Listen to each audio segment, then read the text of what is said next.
फिर दिन हुआ,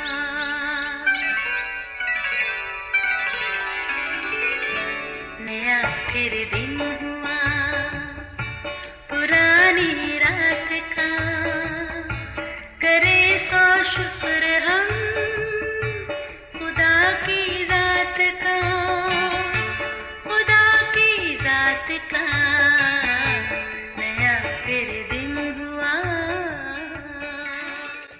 आज की आयत, मैंने तेरी खताओं को घटाओं की मानद और तेरे गुनाहों को बादल की मानद मिटा डाला। मेरे पास वापस आ जा, क्योंकि मैंने तेरा फिदिया दिया है। यसाया 44 बाब 22वीं आयत। अजीज़ों, एक कस्बे में एक छोटा सा यतीम बच्चा अपनी दादी के साथ रहता था। एक दिन उनके मकान में आग लग गई। बच्चा ऊपर की मंजिल में सोया हुआ था। भाग दौड़ में दादी उसको बचाने के लिए खुद मौत का शिकार हो गई। अब चलते हुए इस घर के गिर्द लोगों का मजमा लग गया। अफरा तफरी का ऐसा आलम कि कुछ समझ नहीं आ रहा था। अचानक आग के शोलों की लपेट में घिरे घर से एक बच्चे की चीखो पुकार सुनाई देने लगी। वो मदद के लिए चिल्ला रहा था। किसी की कुछ समझ में नहीं आ रहा था कि क्या किया जाए। मकान का सामने का हिस्सा शोलों में गिरा हुआ था। अचानक भीड़ में से एक शख्स लपक कर निकला और घूमकर मकान के पिछले हिस्से तक जा पहुंचा। वहां लोहे का एक पाइप ऊपर की तरफ खिड़की तक पहुंचता था। वो शख्स तेजी से ऊपर चढ़ा, फिर कुछ ही पल में लड़के को अपनी गर्दन के गिर्द लटकाए हुए गर्म पाइप से सरकता नीचे उतर आया। सब लोग उसकी हौसला अफजाई के लिए तालियां बजाने लगे। अजीज़ों, चंद हफ्तों के बाद कस्बे के टाउन हॉल में एक मीटिंग हो रही थी कि इस बच्चे को किसकी सुपुर्ददारी में दिया जाए। ये एक बड़ी जिम्मेदारी थी।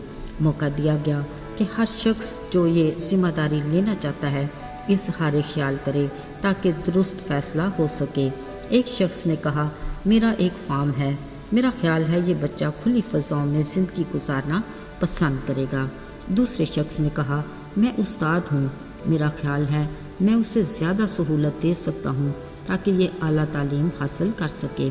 तीसरे शख्स ने कहा, मैं एक अमीर आदमी हूँ, मैं इन सब चीज़ों के अलावा और भी बहुत सारी नेमतें दे सकता हूँ। मैं चाहता हूँ ये बच्चा मेरे घर में रहे।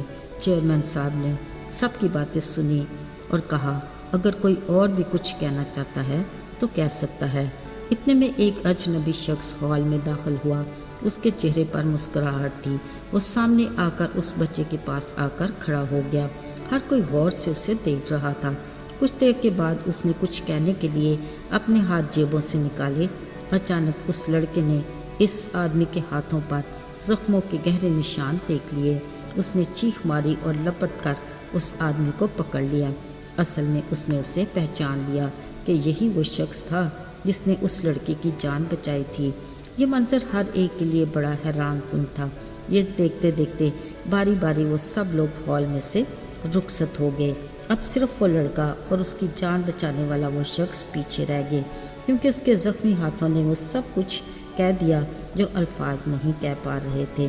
अजीज़ों, आज हम अपनी ज़िंदगी के ऐसे चौराहे पर खड़े हैं। एक रास्ते से हमारी दिलचस्पियाँ हमारी तवज्जो अपनी तरफ लगाती हैं, दूसरे रास्ते में हमारी ख्वाहिशात की तितलियाँ हमें अपनी तरफ आने पर मजबूर करती हैं, तीसरे रास्ते से हमारी रोज़मर्रा ज़िंदगी के वो काम हैं जो हमें अपनी तरफ मतवज्जे करते और सुख का सांस भी लेने नहीं देते। अजीज़ों, इसमें तो कोई अबहाम नहीं कि हर कोई रुपया, पैसा, शोहरत, नामवरी, तफरियात और दीगर कई किस्म की आवाज़ें हमें अपनी तरफ बुलाती रहती हैं। मगर याद रहे, इस चौराहे का चौथा रास्ता भी है जिस पर हम खड़े हैं, और इस चौथे रास्ते पर एक ऐसी हस्ती अपने हाथ फैलाए खड़ी है और कीलों से छिदे हाथ कुछ कहे बिना हमें अपने पास बुलाते हैं। ज़रा याद करते हैं अपनी ज़िंदगी का वो बदतरीन दौर जब हम गुनाह की दलदल में पड़े, इब्लीस के शिकंजे में जकड़े थे, जिसका अंजाम मौत था। मगर इस हस्ती ने अपनी जान का कुफारा देकर सलीब का कठिन सफ़र तय करके हाथों और पाँव में कील के ज़ख्म सहे और हमें हलाकत से बचाकर हमेशा की ज़िंदगी का वारिस बनाया।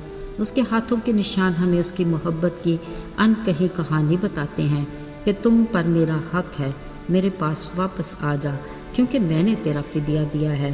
अज़ीज़ों, हम इस हकीकत से इनकार नहीं कर सकते कि जब हम गुनाहगार ही थे तो उसने अपनी जान का कुफारा देकर हमें गुनाह की गंदगी और अबलीस की गुलामी से आज़ाद किया।